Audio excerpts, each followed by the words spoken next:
everyday na nagkakausap kami, ang saya-saya ng feeling ko. Ako'y tuwang-tuwa talaga na, praise God, ganito na yung sitwasyon namin ngayon. Yung mga panahon na talagang pagod na pagod kami, it's worth it, Kuya JM. Naiiyak tuloy ako. Gusto mo kasi, Kuya, yung mayayakap mo sila everyday. Mangyayari yon kapag ipinakita mo sa kanila kung gaano mo sila kamahal, kung gaano ka ka-supportive. Kasi noon, mainitin ng ulo ko. Hindi naman tayo perfect. Lalo na kapag dumadating na doon sa Pecha de Peligro, yung tinatawag nila na Pecha de Peligro, congratulations self, parang gano'n, na marami kang na-prove. Nakapagpagaan ako ng loob sa kanila dahil hindi ko sila nabigyan ng stress. Oo, 2 years na lang ako. Last year ko na ngayon. Matuto tayo na mahalin kung ano yung trabaho natin. Yes. I-value kung ano man yung work natin. Be passionate kung ano yung ginagawa mo. Kasi nakikita yan ng employer mo. Grateful ako sa Saudi Arabia because this is my bread and butter. This is my home away from home.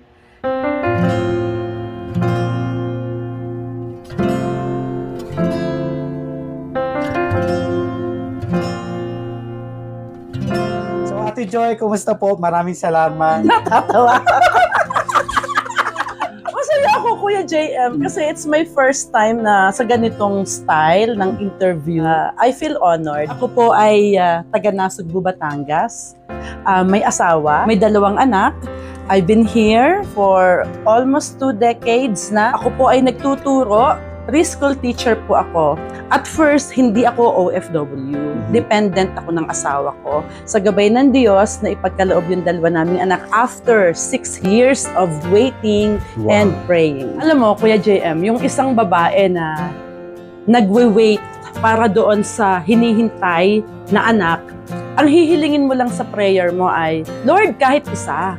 Pero napakabuti talaga niya. Yung isa na anak na ipinagkaloob niya, after a year, dinagdagan pa ng another one. After a year. Noong humihingi kami ng anak, umiiyak ako sa Lord. Sabi ko, Lord, bigyan niyo kami ng anak.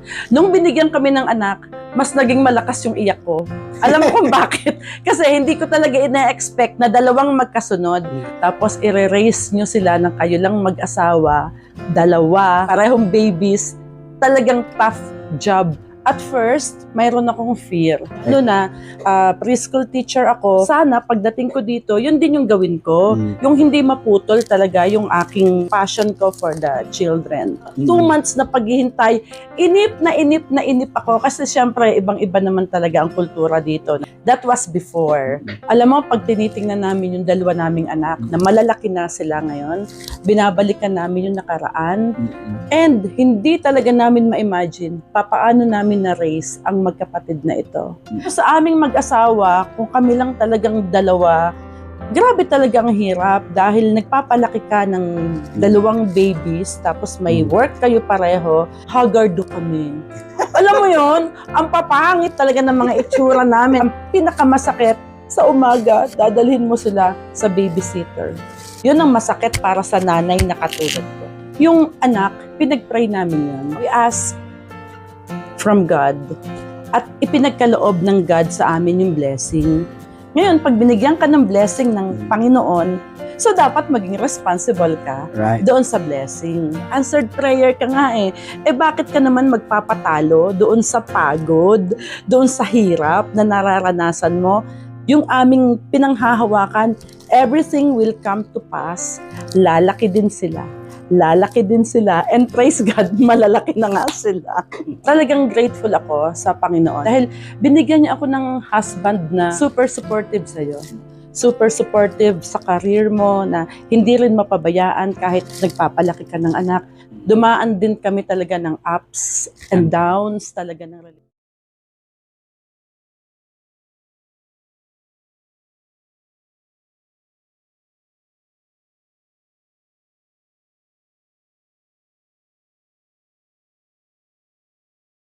Personally, kumusta ba ang aming Ate Joy? Kumusta naman yung heart? Feeling mo ba is yung parang fulfilled ka na? Feeling mo ba na parang, oh, I can stay here for like another 10 years or so? Honestly, ngayon, ang aking feeling ay, yung may feeling of contentment ako, may peace of mind ako, and of course, yung happy heart laging naroon. Unang-una bakit? Kasi stable yung relationship namin ni George, napaka-strong nung relasyon namin mag-asawa, at ramdam na ramdam namin sa isa't isa yung pagmamahalan namin and support for each other. Tapos, kontento ako doon sa ipinapakita ng mga anak namin sa pag-aaral nila, doon sa kanilang ikinikilo sa Manila, sa attitude nila. Kontento ako kasi naipamuhay nila kung ano yung naituro namin while they were here, nakasama namin dito sa Riyadh. Pero ang bilis ng panahon ate. Parang it's been talaga. like, kailan yun sila umalis sila Parang yung 6 years ago, 2 years sa Lipa, tapos ngayon going for 6 years na. And now Oh. they're on their 4th year. 4th year, so graduating. Hopefully, Grabe si ang Grace. bilis, diba? Yung si Yuan, I think 5 years. Ang galing. Parang kailan lang yun eh. Talaga, kaya nga pag everyday na nagkakausap kami, tapos nakakausap mo na sila doon sa level na gusto mo, ang saya-saya ng feeling ko. Yung parang magkaibigan na lang kayo na nagkikwentuhan at nagbabalitaan. Yesterday nga, meron ako, medyo down ako ng konti sa work. Tapos si Grace, yung nagli-lift up sa aking spirit kahapon. Ako'y tuwang-tuwa talaga na, praise God, ganito na yung sitwasyon namin ngayon.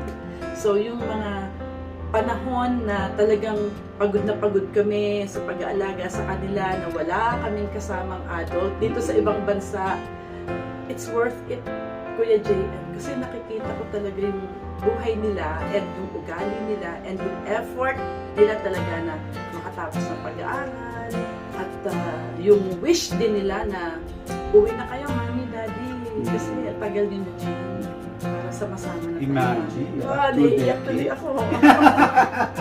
Kasi pag ganyan ang topic, syempre, parang nagiging emotional ka. Gusto mo kasi, kuya, yung mayayakap mo sila everyday. Yung Siguro ramdam din nila kasi alam nila nung nandito sila yung paghihirap ninyong mag-asawa. yung hirap. Siguro sa isip nila na, Mami, kami naman. Parang yung ganong Nagsasabi na sila ng mga ganyang words na parang yung affirmation sa amin yun na as a parent, no, hindi ka mag-expect sa mga anak mo na pagdating ng panahon, kayo naman ang bahala sa amin. Wala yun. Hindi naman ganun yung role ng mga anak natin. Hindi natin yun i-insist sa kanila. Pero, mangyayari yun kapag ipinakita mo sa kanila kung gaano mo sila kamahal, kung gaano ka ka-supportive. Pag naramdaman nila yung pagmamahal na yun, ibabalik yun ng mga I think it's a good manifestation or sign na you've done your part. You've been a good parent to them. Diba? Amen. Amen. Ang laki ng tulong ng Word of God, True. Kuya JM. Kasi noon, mainitin ng ulo ko. Hindi naman tayo perfect. Lalo na kapag dumadating na doon sa, yung pecha de peligro, Ay, yung tinatawag nila na pecha de peligro, tapos, Aburido ka na? Aburido ka na, paano pagkakasyahin itong budget na ito? Diba? Akala lang ng mga nasa Pinas na, okay na okay ang mga yan. Kasi pag nakikita tayo sa Facebook, gaganda ng bilis natin, diba? Tapos umiinom-inom tayo ng kape-kape, diba? Parang ang saya-saya ng... Pero dumadating din tayo doon sa point na, paano ka makakope up doon sa demands ng araw-araw na pamumuhay, lalo na ngayon, na malayo sila. Gusto kong i-share talaga na may sarili kayong budget mag-asawa, narito kayo sa ibang bansa. Of course. Papadalhan mo ng budget yung mga anak mo. So, dalawang budgeting yung prepare mo. At paano mo mapapagkasya yun? So, syempre, may mga kamag-anak din. Minsan, Syempre may po, iwasan. talagang kailangan mag-extend ka ng help. Talaga naman. At I love doing those things, Kuya JM, na yung makapag-share kami. Gustong-gusto ko yung ginagawa ko ngayon. Kaya, sa tulong ng Panginoon, alam mo, talagang napapagtagumpayan. Napakayaman ni Lord. Yung blessing niya, overflowing talaga. Hindi ka talaga pagkukulangin. Basta andoon yung trust sa Kanya. Great job ka dun, ate. Thank So, ito you. na lang po din, ate. Bilang isang nanay, ano yung may papayo mo sa dalawang anak? Ano yung message mo kay Yuan at saka kay Grace? Lagi ko namang sinasabi sa kanila, trust in the Lord with all your heart. With all your heart. And lean not on your own understanding. It means kailangan mo ang God. In all your ways, acknowledge Him and He shall direct your path. Yun talaga ang lagi kong paulit-ulit na sinasabi. Lean not on your own understanding. Kasama doon yung humility. Napaka-important ng humility. Napaka-importante ng pagiging humble. Yung pagiging humble mo. Saka, in all your ways, i-acknowledge mo ang Panginoon. So, nag-aaral ka man ngayon, o kung ano man yung pinupurso mo na path, kung ano man yung dinedesire mo, ano man yung ginagawa mo, i-acknowledge ang Panginoon. Yun ang lagi ko sinasabi sa kanila. And I think, sa tulong ng Panginoon, alam ko, nakikita ko naman na na-achieve nila yun. Naiyak ako. Approve ka doon. No? Thank you. Congratulations, ate, for that. Ngayon naman, ate, ano yung message mo sa younger Joy, younger self mo? Kuya JM, ito parang hindi ko pa naikwento sa inyo. Hindi ako napag-aral ng parents ko sa college. Dumating kami sa time na sunod-sunod yung dalawang magkasunod na kapatid ko na nasa college. At ako yung ika-third, ako yung middle child. Sabi ng tatay ko, you had to sacrifice, hindi ka muna magka-college kasi nga yung kuya at ate mo. Kailangan mo nang patapusin. Ayun, patapusin. Pero ako, ayoko talagang mag-stop. So, meron akong pinsan na ang tawag ko sa kanila is Mami Goy and Tito Sam na nagsabi sa akin, dito ka tumira, tutulungan kita. Parang scholar ako ng isang church, very grateful talaga ako. Tapos yung everyday na buhay ko noon sa Batangas City, ang nagpo-provide noon sa akin ay si Kuya Sam and Mami Goy. So, ang nanay at tatay ko, wala silang ginastos sa akin sa pag-aaral. And then, noong lumipat na ako sa Dasmariñas, parang kumuha rin ako ng ibang mga additional source. Like, nag-storytelling ako noon sa PCU. Tapos, bibigyan nila ako per story na itetel ko sa mga bata. 200 pesos. Every Monday. Kaya pala ang galing mo mag-storytelling, Ay, ate. parang doon na ako So, nabuhay parang sa pagtetel ng story. Ni-hire nila ako na tipong, Ate Joy, pwede ka ba mag-story? 200 yun. Ginagrab ko yun. Pero nung time, Syempre, malaking bagay na halaga yung na yung 200. So yung tanong mo kung ano yung maiipayo ko dun sa aking younger self, parang yung congratulations self, parang gano'n, na marami kang na-prove sa mga magulang mo na kahit na nahirapan sila that time, ay nakapagpagaan ako ng loob sa kanila dahil hindi ko sila nabigyan ng stress and I did my part, alam ko yon. Kaya masaya yung naging yung younger years ko. Siguro kung mapapayuhan ko ang sarili ko, dapat sana kung maibabalik ko yung panahon ay nahon ko pa yung skills sa art and music. Kasi hindi ko alam na pagdating pala dito sa Saudi Arabia, may mga needs ang mga bata dito. When it comes to that. Yes! Ang daming iba pa rin yung may naghahanap. teacher na may knowledge about Correct. that. Kasi parang nagiging madali na lang correct. sa kanila. Kasi parang ang mga bata dito, nakafocus lang sila sa academics. Parang kulang yung mga magtuturo ng mga extracurricular na ganito. At kasi malaking tulong yun sa kanila. Yun, nabigay mo na yung message mo sa younger self mo. Ngayon, as being you now, you think, mga ilang years ka pa dito, ate? Parang meron ka pa bang mga gustong ma-achieve? Diba, syempre, it doesn't just stop here, diba? Alam mo kung bakit narito pa kami ni George? Ang main reason talaga ay nag-aaral pa sina Yuan and Grace. And talagang sa realidad ng buhay, kapag wala kang monthly income na pumapasok sa'yo at nagpapaaral ka ng 2 anak sa kolehiyo, napakahirap talaga na masustain yung mga needs nila. So that's the main reason bakit kami narito pa hanggang ngayon. Ngayon, ayokong maglagay ng period. Yung sasabihin ko na, 2 years na lang ako, last year ko na ngayon. Alam mo, kaming mag-asawa, ang lagi naming sinasabi, depende ito sa pagkilos ng Panginoon sa buhay. Kung ano yung kalooban niya. Kung malakas ka pa at kaya mo pa Why dito, not, diba? correct, why not? Kasi nga sabi ko sa'yo, bread and butter, ito eh. Itong lugar na ito eh, itong Saudi Arabia. Kung kaya pa, why not? Pero alam mo ate, sa totoo lang, masarap din ang buhay dito actually. Kung iisipin mo, napaka-peaceful. Alam mo, totoo lang personally, dito ko nahanap yung peace of mind. Kahit pa paano, parang siguro mabot na rin tayo sa stage na mas okay ka na meron ka ng sarili mong circle of group of people na you don't need to really explore more, lumabas, mag-mall, whatever. Pero parang Uy, masarap din naman yun. pero like ako personally, mas nag-e-enjoy na rin ako yung Kwentuhan. Kahit ganito lang. Yes, Oo. yes. Yung sa grupo mo, sa community. Diba? Ako din.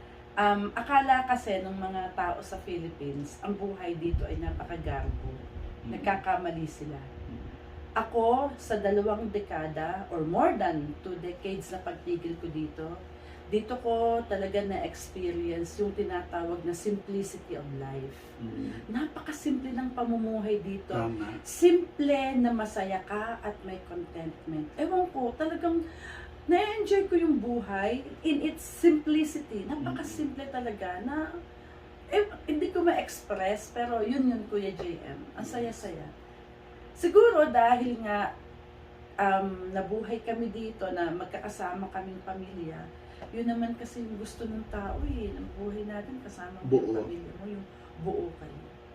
And nakita ko ang Saudi Arabia, talagang ang concern nila sa family, kaya yes, enjoy doon ka ako ma-amaze mismo sa mga families dito, yung mga locals, they really find time, especially on not only weekends, kahit weekdays after work, makikita mo sila sa park. Grabe, nakakamiss yung love nila sa family nila. Correct. Makikita mo kahit dito lang sa tabi-tabi, andito yung pamilya, nagkakain na sila, pumunta ka sa park, family. Gusto ko yung doon mo matutunan na you don't need to spend more just for you to have time, to have quality time with your family. Dito mo makikita talaga sa mga lokal. Talaga. Kahit saan man, kahit Yes. sa madesyerto man yan. Kung may kahit konting green, may landscaping, andun sila, diba? Correct. Na-amaze ako sa kanila. Sabi ko, tingnan mo nga naman, napakasimple nung ginagawa nila. And yet, kita mo yung joy sa mukha nila. Tapos yung mga bata, laro-laro lang. O diba, naranasan namin yun dito. Kaya nga parang sabi ko nga, itong Saudi Arabia ay second home ko. Naming lahat. Yung na-mention mo ang Saudi Arabia, siyempre, how grateful are you to Saudi Arabia? Grateful ako sa Saudi Arabia because this is yung sabi ko, bread and butter. This is my home away from home. Ito yung lugar na kung saan mas naging strong yung faith ko. Sabihin natin talaga na close country ito, di ba? Pero amazingly, dito talaga nag-grow yung pananampalataya ko.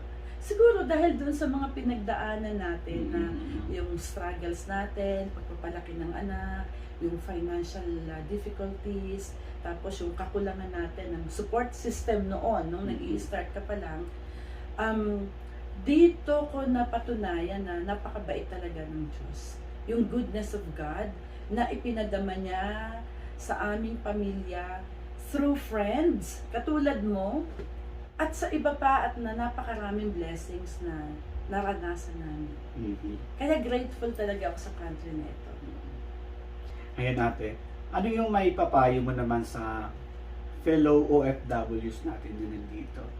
So, for them to really survive, siyempre, sabi ko nga, ang problema nandyan lang yan, hindi yan mauubos, di ba?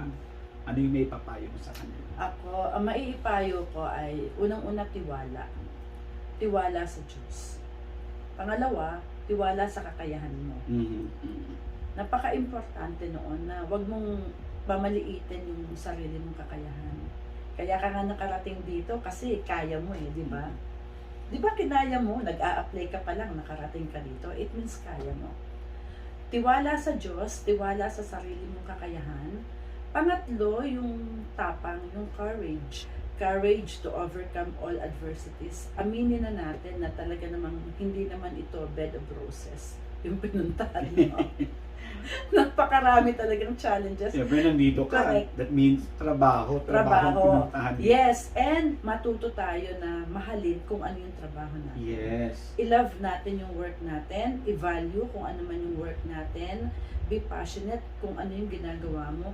Kasi nakikita yan ng employer mo, nakikita yan ng Diyos. Siyempre, yung dapat meron ka ding attitude. Sound attitude, hindi attitude. Kasi pag, Iba yung attitude yes, na attitude. Pagka, attitude ka sa trabaho Ibang mo, attitude po yun. sound attitude. Ang ibig sabihin ng sound attitude ay, alam mo yun, yung willing to work, na may joy ka sa puso, marunong ka magrespeto kasi hindi naman kapwa Pilipino lang ang makakasama mo. Respeto kasi iba-ibang lahi ang makakaharap mo sa trabaho mo. Respeto sa kapwa. At mararamdaman kasi nila yun pag marunong ka mag-respect, love sa work, at dapat talaga open ka din sa criticism kasi dyan ka mag-grow. Yes. Alam mo, totoo yung sinasabi din ng iba. I mean, for me personally, totoo yun talaga na hindi magmamatter yung kung gaano kagaling dito. Yung kumbaga, hindi magmamatter yung summa cum laude ka. Naku, wala Parang yan. talagang you graduated with flying colors and Wala yet yan. you don't have this sound attitude. Yes. Wala. Ang ganda ng term natin, sound attitude. Akala ko sa sound mind lang yon. Pwede rin pala yung word na sound attitude. Yes. Yes. So ate, maraming salamat. Tapos na?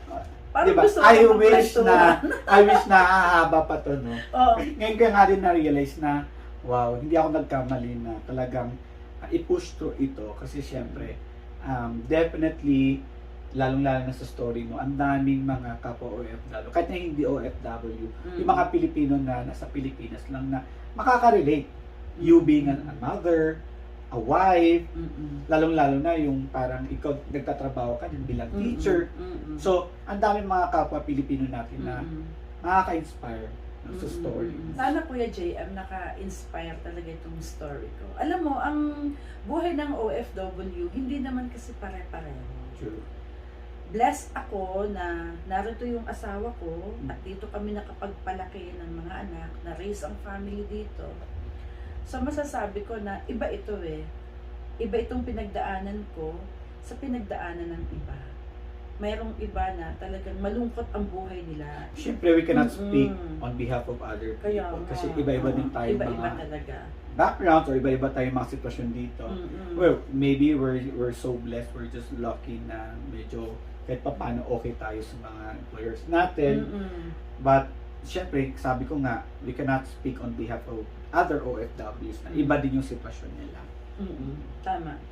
Kaya itong platform na to, itong page na to, sana ito'y gamitin na para just to share, para lang din na mamulat yung mga tao na ay, ito pala yung mga iba't ibang experiences ng mga OFWs, diba? Kahit pa paano papupulutan ng aral. Kaya hindi ako nagkamali, ate. Hindi ako nagkamali na for our pilot episode, the very first episode ng ating one-on-one. One-on-one. Ang ganda. Diba? One-on-one. One-on-one, di ba? So, hindi ako nagkamali and I really thank you for that, ate. For this You're opportunity welcome. for me to interview you and letting you share your personal stories. Buhay na rin. Na-enjoy ko pa yung Jay. Thank you so much, ate. And syempre, ate, pagpasensya mo may na gift! sa'yo. May So, this is gift pa! for you. Ikaw Alam ko talaga. na simple lang to, maliit na bagay. Yes, Pero- it's the thought that counts. Yes, so thank you so much, ate. Ano pala to? Pwede silipin? Kaya tayo. Thank So, you so ate, much. thank you so much. So, Okay. God bless you po. Ayan. Thank you so much din, Kuya JM. Na-enjoy ko yung pag-uusap natin na, alam mo yung feeling na walang camera sa harap. Parang nagkikwentuhan lang tayo na ganito. And ako, napakasarap ng feeling na mariminis yung kung ano yung nangyari noon. At eto ako ngayon, talagang thankful sa Lord dahil sa napakaraming blessings, sa goodness niya sa buhay ko. Kaya, thank you so much. Thank you so much, ate. Kuya JM. Kung OFW ka, bida ka. Thank you po. Bye! Hello everyone, thank you for staying. And yun po ang ating first episode ng ating one-on-one. And I hope na na-inspire kayo sa story ng ating first bida na si Ate Joy. So, sinasabi ko nga dito sa page natin na kung OFW ka, bida ka. So, thank you so much po. I hope that you will continue to support this page, watch the video, share sa mga kaibigan at family nyo, and let us continue to inspire other people, especially ang ating mga kapwa Pilipinos. See you po sa ating next episode. Bye-bye! Thank you po!